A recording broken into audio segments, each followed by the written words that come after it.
بسم اللہ الرحمن الرحیم۔ ماں باپ کے 3 عمل اپنی اولاد کی زندگی خطرے میں ڈالتے ہیں۔ حضرت علی رضی اللہ تعالی عنہ سے ایک عورت نے پوچھا، کیا ایسے بھی میرے کوئی عمل ہو سکتے ہیں جو میری اولاد کے لیے خطرے کا باعث بن سکتے ہو؟ تو حضرت علی رضی اللہ تعالی عنہ نے فرمایا کہ ماں باپ کے 3 ایسے کام جو کہ اولاد کو موت کے منہ تک لے جاتے ہیں، وہ 3 عمل یہ ہیں۔ مسلم کی حدیث میں یہ بات روایت ہے کہ حضرت محمد صلی اللہ علیہ وسلم نے فرمایا، اگر میں ماں باپ کو اس دنیا میں زندہ پاتا اور اگر میں عشاء کے فرض پڑھ رہا ہوتا اور میرے ماں باپ میں سے کوئی مجھے آواز دیتا تو میں نماز چھوڑ کر انہیں لبیک کہتا۔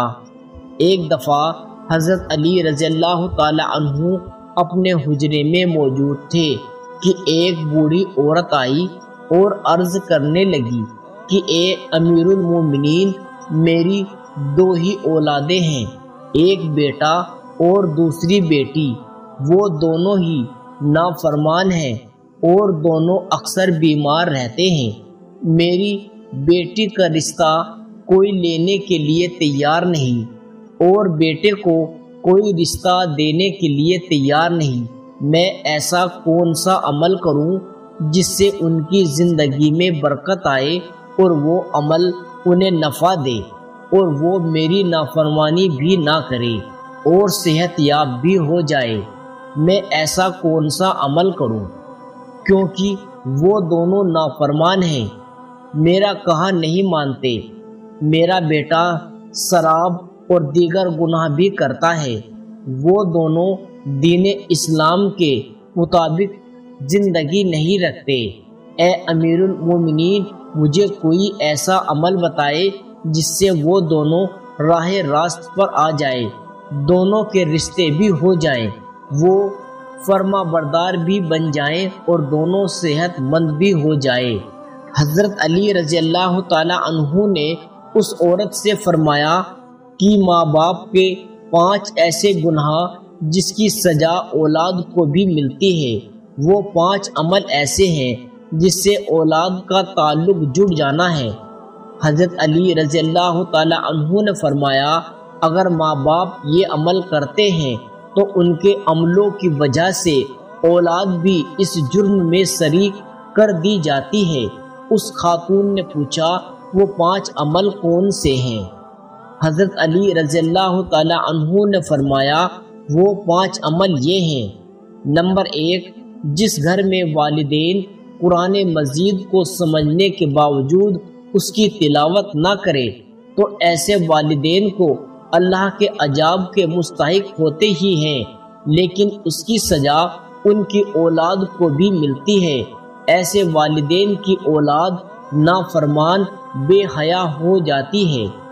آپ اپنے گھروں میں دیکھیں کہ قرآن مجید جو کہ اللہ کی آخری کتاب ہے اور محمد مصطفیٰ صلی اللہ علیہ وسلم پر نازل ہوئی، جو قیامت تک مسلمانوں کے لیے ہدایت کا ذریعہ ہے، لیکن افسوس کہ ہم صرف رمضان میں قرآن کو پڑھتے ہیں یا پھر جب کوئی فوتگی ہو جائے قرآن مجید ہمارے گھروں میں موجود ہوتا ہے اور اس پر دھول جم جاتی ہے، لیکن ہم اسے کھول کر پڑھنے کی کوشش نہیں کرتے۔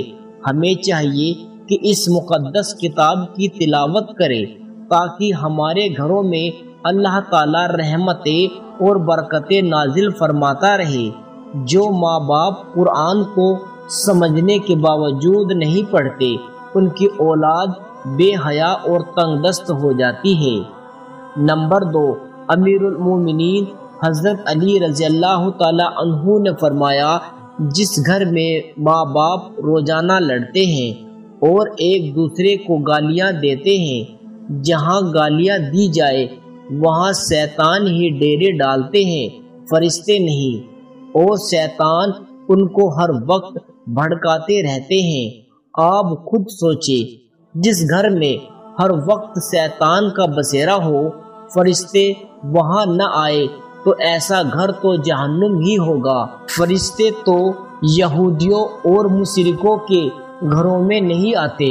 حضور نبی کریم صلی اللہ علیہ وسلم کا فرمان اقدس ہے، ایک دوسرے کو گالیاں دینا اسلام میں حرام ہے۔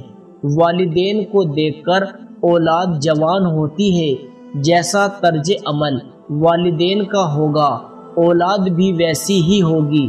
جن بچوں نے ساری عمر اپنی والدین کو لڑائی جھگڑا کرتے گالیاں دیتے دیکھا تو ایسی اولاد سے والدین کیسے توقع رکھ سکتے ہیں کہ ان کی اولاد فرما بردار ہوگی؟ اس لیے حضرت علی رضی اللہ تعالی عنہ نے فرمایا کہ ماں باپ کو چاہیے کہ دین اسلام میں بات چیت کے جو طریقے بتائے گئے ہیں ان پر عمل کریں تاکہ ان کی اولادوں کو تربیت درست طریقے سے ہو۔ اس طرح آپ کی اولادیں نافرمان اور بے حیا نہیں ہوگی۔ اپنے گھروں میں نیکی کی باتیں پھیلائے، اپنی اولاد کو نیکی کا درس دے۔ اپنی بیٹیوں کو حضرت فاطمہ رضی اللہ تعالی عنہا اور حضرت عائشہ صدیقہ رضی اللہ تعالی عنہا کے واقعات بتایا کرے، ان کے طرز زندگی کے متعلق بتایا کرے تاکہ ہماری بیٹیاں باحیا اور پردہ دار ہو۔ نمبر 3، حضرت علی رضی اللہ تعالی عنہ فرماتے ہیں کہ ماں باپ کی بے پردگی کی وجہ سے ان کی اولادوں پر بیماریوں کا حملہ ہوتا ہے۔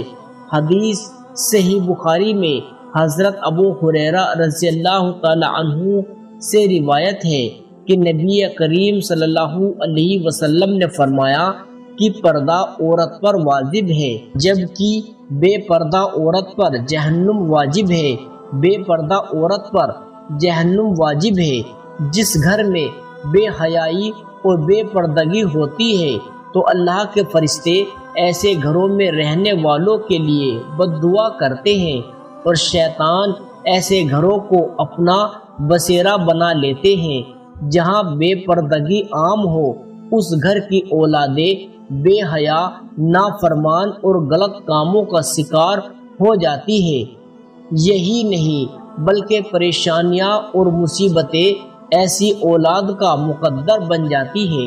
یہ ان کے والدین کی بے پردگی کی وجہ سے ہوتا ہے۔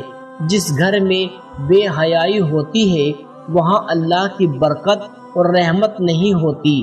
ایسے ماں باپ کی اولادیں فتنوں اور بلاؤں سے محفوظ نہیں رہ سکے گی، کیونکہ اللہ کے فرشتے جو کہ ان فتنوں کو روکتے ہیں وہ تو اس گھر سے چلے جاتے ہیں۔ ایسی اولاد ماں باپ کی نافرمانی کرتی ہے اور ہمیشہ پریشانی میں مبتلا رہتی ہے۔ ماں باپ کو چاہیے کہ وہ پردے کا خاص خیال رکھے تاکہ ان کی اولاد بھی ان کی پیروی کرے۔ اپنا مشاہدہ کیا ہوگا کہ آپ کے ارد گرد جو ماں باپ پردے کا خیال نہیں رکھتے تو ان کی زبانیں جد عام ہوتی ہے۔ اکثر عورتیں یہ کہتی ہوئی دکھائی دیتی ہے کہ پردہ دل کا ہونا چاہیے، تو ایسی عورتوں کو اللہ کے غضب سے ڈرنا چاہیے۔ کیا ان کا دل حضرت فاطمہ الزہرا رضی اللہ تعالی عنہا اور حضرت عائشہ رضی اللہ تعالی عنہا کے دل سے زیادہ پاک ہے؟ اگر ان کے لیے پردے کا حکم تھا تو آج کی خواتین اپنے آپ کو کس جگہ پر دیکھتی ہیں؟ ناظرین، اپنی بیٹیوں کو حضرت فاطمہ رضی اللہ تعالی عنہ کے واقعات بتائے اور انہیں بتائے کہ ان کے رول ماڈل کون ہونی چاہیے۔ آپ کو حضرت فاطمہ الزہرا رضی اللہ تعالی عنہا کا ایک واقعہ سناتے ہیں۔ شادی کے بعد نبی کریم صلی اللہ علیہ وسلم حضرت فاطمہ رضی اللہ تعالی عنہا کو گھر لے کر جا رہے تھے کہ راستے میں ایک نابینا صحابی بیٹھے ہوئے تھے۔ حضرت فاطمہ رضی اللہ تعالی عنہا نے اپنے چہرے کو ڈھانپ لیا تو نبی پاک صلی اللہ علیہ وسلم نے کہا، بیٹی فاطمہ، یہ صحابی تو نابینا ہے، آپ نے کیوں چہرہ ڈھانپ لیا؟ تو حضرت فاطمہ رضی اللہ تعالی عنہا نے کہا کہ بابا جان، مجھے غیر محرم سے پردے کا حکم دیا گیا ہے، نہ کہ ان افراد سے جن کو نظر آتا ہے۔ ناظرین، یہ یہودیوں کی چال ہے کہ مسلم معاشرے میں جدت کے نام پر بے حیائی کا پروان چڑھایا گیا، لہذا اس دور میں جتنا ہو سکے اپنی اولاد کو صحابہ کرام اور اہل بیت کی زندگیوں کے متعلق بتائیں۔ نمبر 4، حضرت علی رضی اللہ تعالی عنہ نے فرمایا کہ وہ والدین جو کہ کسی دوسرے کی اولاد کے بارے میں برا سوچتا ہو، انہیں دیکھنا چاہیے کہ اگر وہ دوسرے کی اولاد کے بارے میں برا سوچیں گے تو ان کی اولاد بھی اس برے عمل سے بچ نہ پائے گی۔ اللہ تعالیٰ ان کی اولادوں کے لیے برا کرتا ہے، کیونکہ اللہ تعالیٰ بڑا رحمان و کریم ذات ہے۔ اللہ تعالیٰ ماں سے زیادہ اپنے بندوں سے محبت کرتے ہیں۔ اگر تم کسی کی اولاد کو پریشانی میں ڈالو گے تو اللہ تعالیٰ وہی نظریہ تمہاری اولادوں پر مسلط فرما دیتے ہیں، کیونکہ جیسا کرو گے ویسا بھرو گے۔ جیسا تم دوسروں کی اولادوں کے متعلق سوچتے ہو، اللہ تعالیٰ وہی نظریہ دوسروں کے ذہن میں تمہاری اولادوں کے متعلق بنا دیتا ہے۔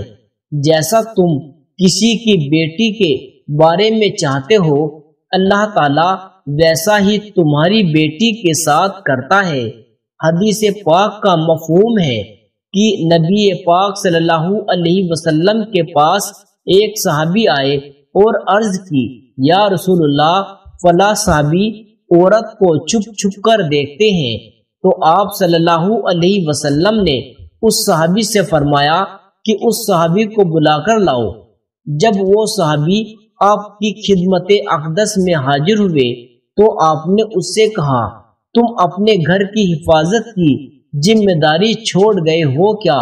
صحابی نے جواب دیا، نہیں، میں تو اپنے گھر کی آپ کے فرمان کے مطابق نگہبانی کرتا ہوں۔ آپ صلی اللہ علیہ وسلم نے فرمایا، جاؤ گھر جا کر دیکھو کیا آپ کا گھر محفوظ بھی ہے یا نہیں۔ وہ صحابی جب گھر گئے تو دیکھا کہ اس کے گھر کی ایک دیوار گر چکی ہے۔ وہ صحابی واپس آپ صلی اللہ علیہ وسلم کی خدمت میں حاضر ہوئے اور پوچھا، یا رسول اللہ، یہ کیا معاملہ ہے؟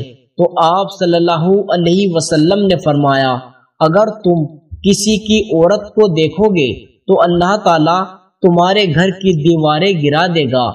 دوسروں کی بیٹیوں کو اپنی بیٹیاں سمجھو، ہر بہن کو اپنی بہن سمجھو، تاکہ تمہاری عزتیں بھی محفوظ رہ سکے۔ نمبر 5، حضرت علی رضی اللہ تعالی عنہ نے فرمایا، جو ماں باپ اپنے گھر میں حلال حرام کا فرق نہ کرتے ہو، حرام وہ نہیں کہ حرام جانور کا گوشت کھا لیا جائے یا کوئی حرام چیز کھا لی جائے، یہ تو قطعاً حرام ہے۔ حرام وہ جو حلال کو حرام کر کے کھایا جاتا ہے، کسی دھوکہ فروڈ کر کے اس کا حق کھا لیا جائے یا کسی غریب مسکین کا حق کھا لیا جائے، یہ بھی حرام ہے۔ اگر حرام مال بچوں کو کھلایا، کوئی حرام چیز کھا لی تو یہ قطعاً حرام ہے۔ اگر حرام مال بچوں کو کھلایا جائے تو اولاد نافرمان، بے حیا اور بیماریوں میں مبتلا ہو جاتی ہے۔ آج کل یہ بیماری ہمارے معاشرے میں عام ہو گئی ہے۔ یہ حرام کھانے والے اسے حلال سمجھ کر کھا رہے ہیں۔ اللہ تعالی ہم سب کو رزق حلال کمانے کی توفیق عطا فرمائے، آمین۔ پیارے دوستو، اگر آپ کو ہماری ویڈیو اچھی لگی ہو تو اسے لائک کریں اور مزید ایسی اسلامی ویڈیوز کے لیے ہمارے چینل کو لازمی سبسکرائب کریں اور بیل آئیکن کو دبانا نہ بھولیں، تاکہ ہر نئی آنے والی ویڈیو سب سے پہلے آپ تک پہنچتی رہے، اور کمنٹ باکس میں ایک پیارا سا کمنٹ ضرور کریں۔ اللہ حافظ۔